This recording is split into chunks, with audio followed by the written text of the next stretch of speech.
demonstration now will take you through invoice validation.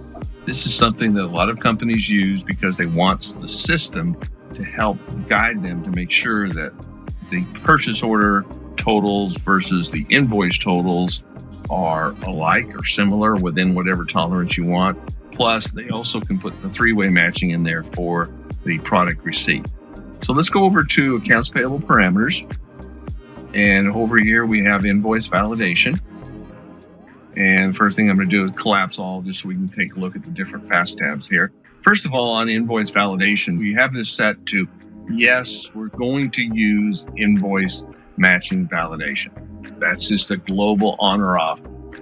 If this is your company policy, they do it for everybody. Post invoice with discrepancies, we can then go with a warning. We can say we can post it. In other words, if it didn't match, then we can still allow posting with a warning. Requiring approval would get that through and go in through a workflow. So we're going to go allow with warning. Automatically update. This is basically saying that when we get to an invoice, the system will automatically attempt to match it. So this can slow down the system depending on how many invoices you do. I'm going to leave it at no for now, but that's just basically a resources system thing that company would decide on. Close that one down and then look at invoice totals matching. So first of all, it's going to look at the total dollar amount on the invoice and match it against the purchase order. Do you want to do that on the match invoice totals? Yes. And then it says, do we want to display invoice totals match if it's greater than the tolerance? So we can put a tolerance here on a percentage. Maybe we don't want to have it match automatically if it's, maybe 2% is as much we want to have it be tolerated if in fact we're matching the total. Now we get into the price and quantity matching. So this is what this is doing. You can see the line matching policy is two-way or three-way. So if we didn't want to match the lines, we would say not required.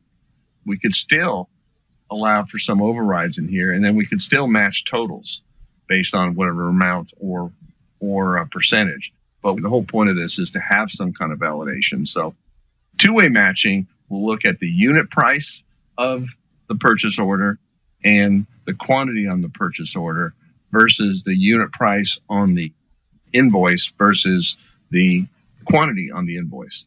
This one doesn't need to match totals because this will automatically compute the total. And obviously, if this is different, then this one is automatically off as well.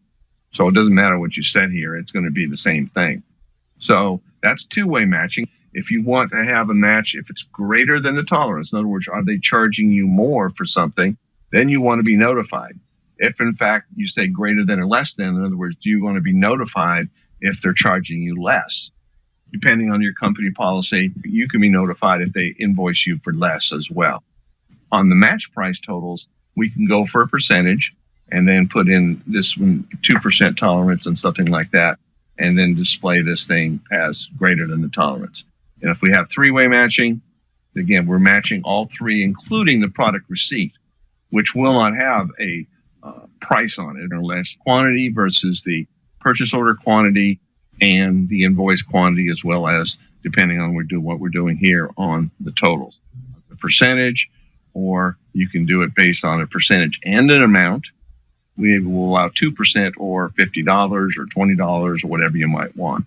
The charges matching is saying, do you want to match the charges? So if they're talking about charging you for freight, do we want to match that? So this one I can see less because you may put a freight charge, but if freight charge can change, you may put an estimate of that they're going to charge you $300 for a freight, but it comes up to be $280. And again, you can look at the tolerance percentage if it's greater, what you might have here. Maybe 10% is a little bit more and something like that. And then finally, we have the confirmation of the product receipt. Do we want to include that with the three-way match? So I would put yes if I'm going to have a three-way matching here. So those are the invoice validation parameters that we can set up.